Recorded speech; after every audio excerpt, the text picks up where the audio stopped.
Hello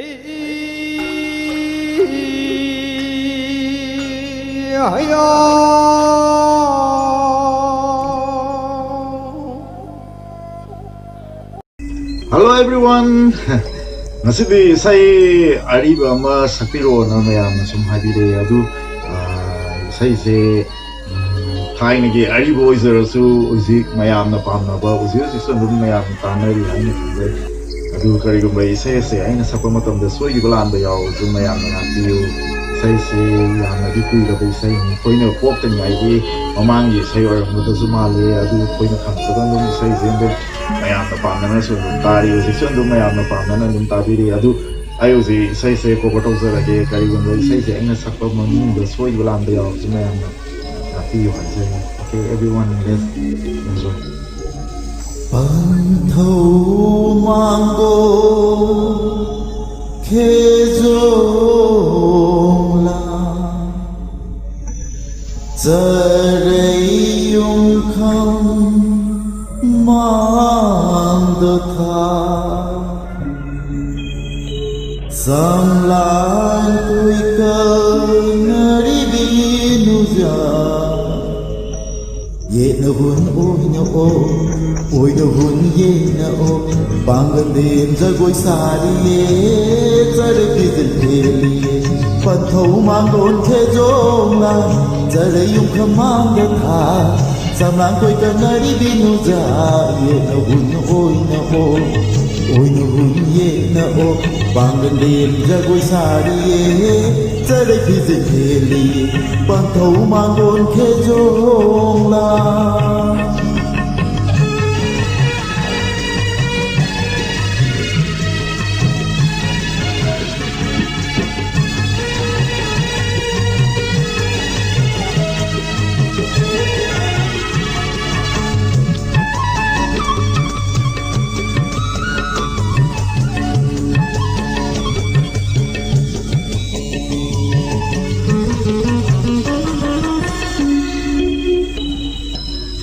sayo la tenuragi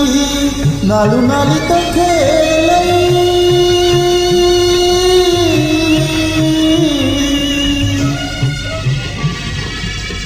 sayo la tenuragi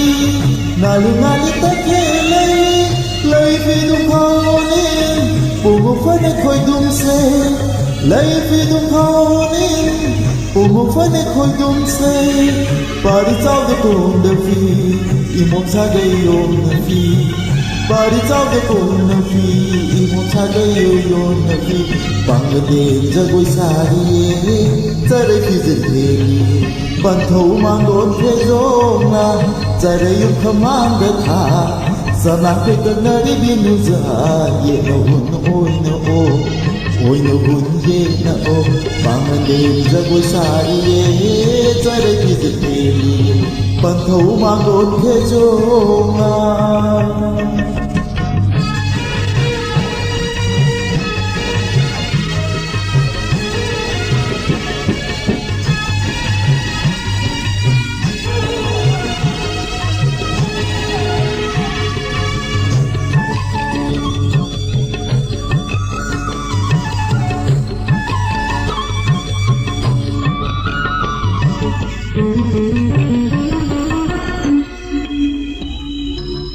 khôi nâu mà ta cha nabi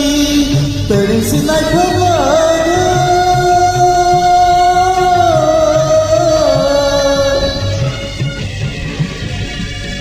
khôi nâu mà ta cha nabi terin sinai phanga lili wali benzani tamni ma pawan jadi lili wali benzani tamni ma pawan jadi lagi koi mulai pamana sampai tamna payapani lagi koi mulai pamana sampai tamna payapani Bangladesh jagoy sari zaray fi zeli ban thâu mang đồn thế dông la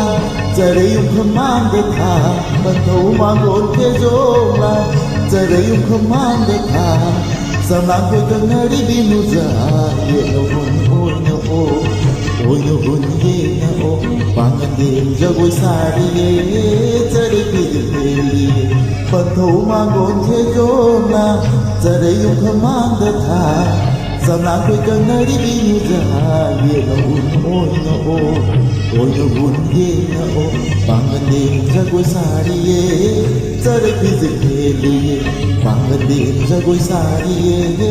giờ đây khi dịch hề li bằng gần đêm ra quê xa đi ye giờ đây khi dịch hề li